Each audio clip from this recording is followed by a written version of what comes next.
Hey everybody, Gurmy's Coaster Yard here with another episode of Germanator Studios. And in this episode, we're doing some more work on the main entrance area of our park, starting with a bit of a water feature. I wanted to do something to break up sort of all the trees and the foliage, and I thought a water feature on the sides of the path would look nice. You can see I'm putting in the block walls along the side. And those are nice because they add a little bit of texture to the side, but they also create a lip between the edge of the pathway and the water. And it's a really small detail, but I think it helps make a big difference and helps make a more definitive border. And it's a small thing that really pops out in the end. And I'm also adding some Mixmaster water jets. I'm not dead set on using these, but I figured I would add them, and if I eventually do a fireworks display, or when I eventually do a fireworks display, then we can incorporate the water jets into the final product. And I'm just adding in some lighting here. Nothing too crazy. And while I do this, I wanted to talk a little bit about why I'm doing this series. So I guess Rollercoaster Tycoon 3 is a bit of an outdated game, and by a bit, I mean it's kind of really outdated with Parkitect and Planet Coaster and a wide variety of other games and simulators. This isn't the one people are turning to. There are quite a few people who still play this game, and this series is for them, but it's also for anyone who plays theme park simulation games, because I think, like I said in a previous episode, what I'm doing here can be very applicable to other games and just design in general. So if that's your thing, I hope you stick with me, and I certainly hope that you will enjoy what I have to offer. But anyways, back to what's on screen. I started building a candy shop, and it'll change a little bit from how you see it now. The design is a lot similar to the diner we built in the last episode. However, there are some slight differences. My primary inspiration from this, it was sort of a mixture between the sweet spot at Kings Island and the sweet spot at Cedar Point. I think the front entrance area, or the main shop area, I should say, is more inspired by the Kings Island sweet spot in terms of layout.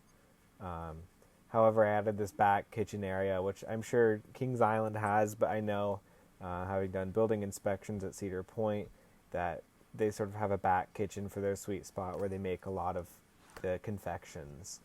And then, like, the colors here you can see in the roof is somewhat similar to the diner, but you'll see in a moment I end up adding the slate roof spires on top. And I really like the look of this, but I'm not dead set on it. You'll see how it turns out eventually. I ended up adding 3 spires, but I'm not sure, and you guys can let me know in the comments too what you think. I feel like it doesn't build up the way I want it to, because I'd rather have it sort of start.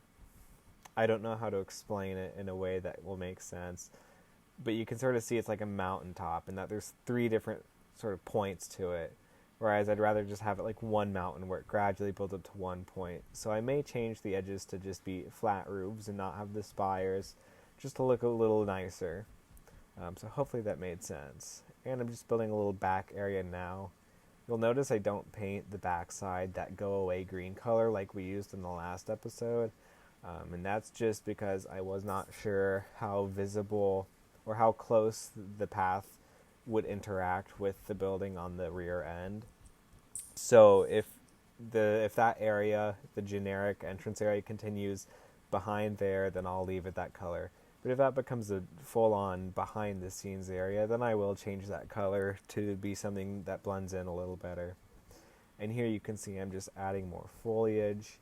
Another thing I sort of mentioned in the last episode is I like having the foliage between the building and the path, because it creates sort of a natural transition from one to the other. It certainly isn't necessary. With the gift shop at the very front, you can see it just goes right up to the edge.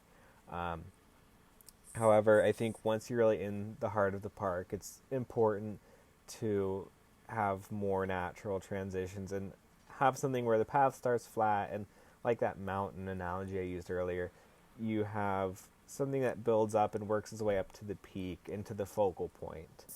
And that's what I am trying to do here. And now I'm just adding some more lighting. You'll see me add these seats here in just a moment. I opted for the metal / plastic looking seats on the inside of here just because they look like something better for the indoors. I feel like the wood benches work better on the outside. I used wood benches in the diner, but that's because I felt like they looked more like booths than the blues individual seats there. And I'm just doing a couple final details to the building here. Adding those walls back in. And I've run out of things to say. Okay, so here you can see I outlined a pathway along the back of the park, and now I'm filling it in with more path pieces, actual path pieces. And I'm not entirely sure what I want to do with this area, and I welcome any suggestions, but in that triangle in the middle, I'm thinking maybe putting some rides in there, just so that way are some more generic rides at the front. Alternatively, I've thought about maybe doing like a museum type building, but perhaps there's a dark ride inside of it or something like that, just to set the mood of the whole area. But all that can be determined down the line. And here you can see where I'm clearing out sections of 1x3, where like 1x3 sections where I'm going to put the planters in the end. And we'll do that in just a moment. And along here, along these diagonals, you can see they're kind of wide, but in the end, you end up with essentially one wide zigzags, and there's room for the 3 long planters along the middle. I think a lot of people are wary about putting diagonal pathways in their Rollercoaster Tycoon 3 parks, and I certainly don't blame anyone for that. However, I think adding angles helps make your park feel more natural in design, even though it looks zigzaggy and jagged like a sawtooth. I definitely think once you end up putting scenery in there, it helps to mask that and make it look more natural. And I think it helps you be more creative too, because in the end, it creates a unique challenge that you have to work around. And that's another big thing this series is all about, being vanilla Rollercoaster Tycoon 3. I am going to be limiting myself to the vanilla pieces that came in RCT3, and as well as the wild and the soaked expansions. However, I like the challenge of it, and I think it helps you be more creative when you don't give yourself every tool in the box, if that makes sense. But anyway, moving along with what's on screen, you can see I'm getting started on these planters. And I'll show you a little bit later how I sort of do the nuance of doing lighting and benches on a diagonal pathway. And we're only doing the planters today. We're not going to do anything along the edges of the path, just because I don't know what I want to build in the middle sections yet. So I don't want that to interfere in the long run.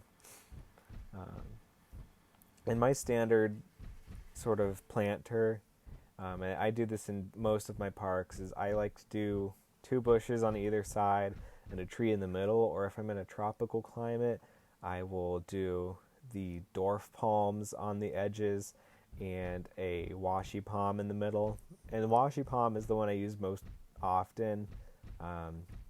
However, and I have my preferences for trees in this game, but maybe something I'll do in this series is try and add a little more diversity. But for the paths, I like to keep it uniform. And I do think uniformity helps in certain circumstances, especially in like a path setting. You don't want things to be crazy and look like they're unorganized, especially in this main area, because this is the first impression that our guests are going to be getting of the park.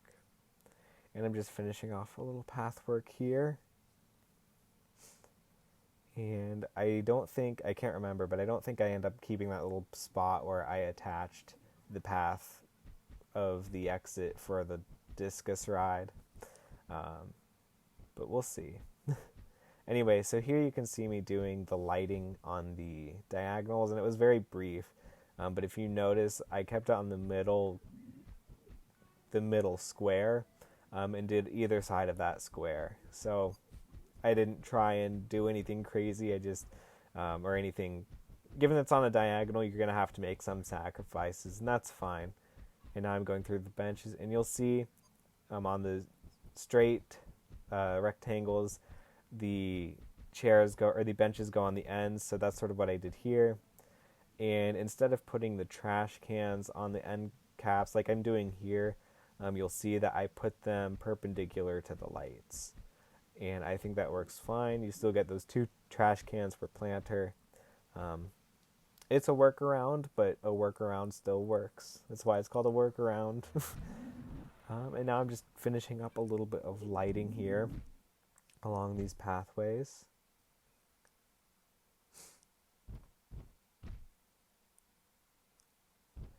And yeah, now that we have the boring stuff out of the way, pretty much, I don't remember what I do next, so it'll be an adventure. Yeah, here we go. You can see where I ended up deleting that pathway, and that will help also just sort of round out the shape of that back curve for that main plaza area.